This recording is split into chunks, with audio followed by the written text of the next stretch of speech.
I think overall my first year's been a good year. It's definitely had its ups and downs. It not being totally new to the job, there was a lot of it that I anticipated, but I've also learned there was a lot of it that obviously the sheriffs ahead of me had done that I wasn't involved in, that now I am. And every day's been a learning experience. It's, I've tried to, I think I've tried to treat everybody just as fair as I can.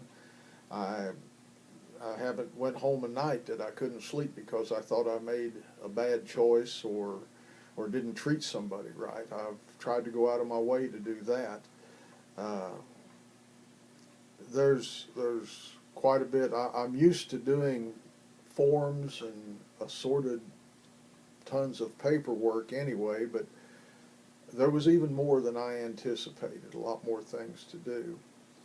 And we're still trying to come back and adjust some of the things that have to be done over the large budget cut that we suffered at the end of 2011, because 2012 was the year we lost several positions, and those positions are not being filled. And so everybody here, if I've done anything right, it's because of the people that are working here, because they've all stepped up, and I'm basically doing everything I did before I became sheriff, plus trying to do what the sheriff is supposed to do also.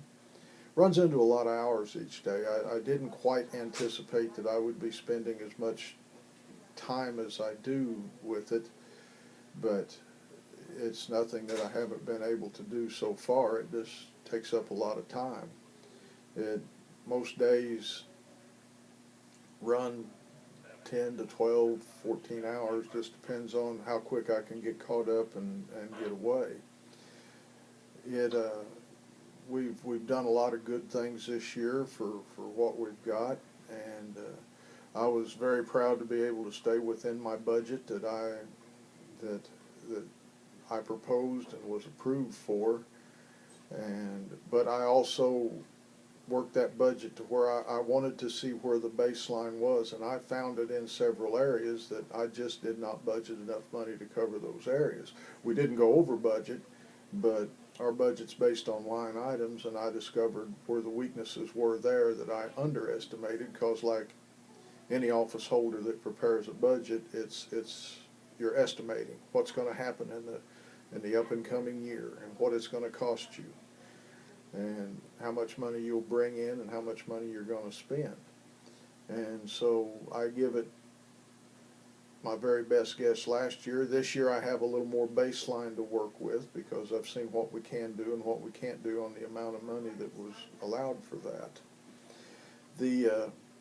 I'm proud of, like I say, proud of everybody that works here. Drug cases this year have been good. And I mean good by the fact that we have made a lot of drug cases. In the Comet Drug Task Force working with us has been a great help, and with my deputies and the detectives, we at one point were leading this area in drug arrests, and we were running neck and neck with Greene County, and which has a lot more people and a lot more people to work with. But we've done what I would call good as far as that goes in the drugs. The property crimes, I didn't notice a great decrease in them. They about the same numbers we usually deal with. The caseload is not decreased any, and that can be seen by the court dockets that we have. They're fairly large every week. As far as, I don't get a chance to actively work a lot of cases because it takes almost all the time just to coordinate everything that's supposed to be done. And the people that I've got working for me are doing a good job. They've always done everything I've asked of them. Probably we're talking about cases. I did go out the other day because it was where I could when we thought we had an armed suspect in a house, and that's a pretty high tension situation. And I dropped everything I was doing and went up there because you can't lead people if you're not willing to do what you're asking them to do. And I wasn't about to sit back on the sidelines and ask somebody to do something when I could get there and do it myself. So I went up there just to make sure that the safety of all the people that were working there in law enforcement along with the suspect, and the situation turned out well. Nobody was hurt, and it was basically uneventful during the arrest, which made me very happy as to what it could have been. The major contention that I always knew because I worked with it, but the jail is always a major source of thought, because it takes a lot to keep a jail running, and our population is always full, seems like, and to maintain everything and keep it running on course, making sure people are where they're supposed to be, when they're supposed to be there, and supplying the basic necessities to keep things running smoothly, takes a lot of thought, time, and money.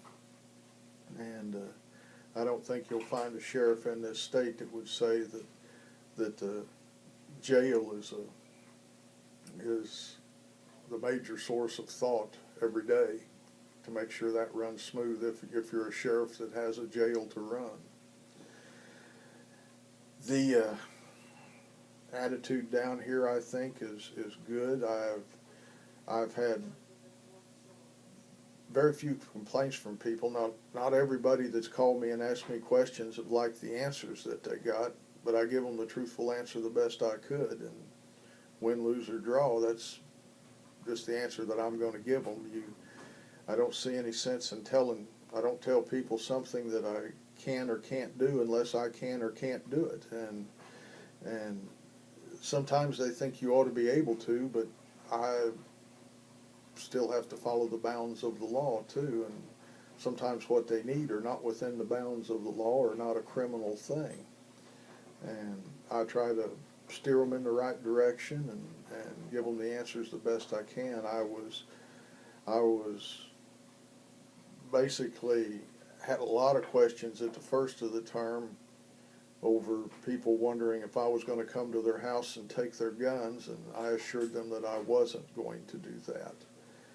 And that seemed to have subsided a little bit as the year went on, but there seemed to be a pretty grave concern over that, and a lot of people thought that I was wishy-washy about it, but I wasn't. I told them I would uphold the laws of this state, and unless there was a valid reason for me to come to their house to seize anything, I was not coming to their house to seize anything. I was point blank asked several times, are you going to take a stand against the federal government if they come to seize them? I can't uphold unlawful seizure, but I also can't stop a federal officer from upholding federal law. And I can protest, I can object, but I would be one man against the federal government doing that. I'd do what I could. Common sense says probably wouldn't be very successful in the long run, because it wouldn't take them long to snatch me up for obstructing justice when I got in the way. I guess if that's what happens, so be it. But you know, the statute does say that, and it's common sense, that the sheriff is the chief law enforcement officer in any county, and I'm going to do what I can for the citizens of this county as long as I am sheriff.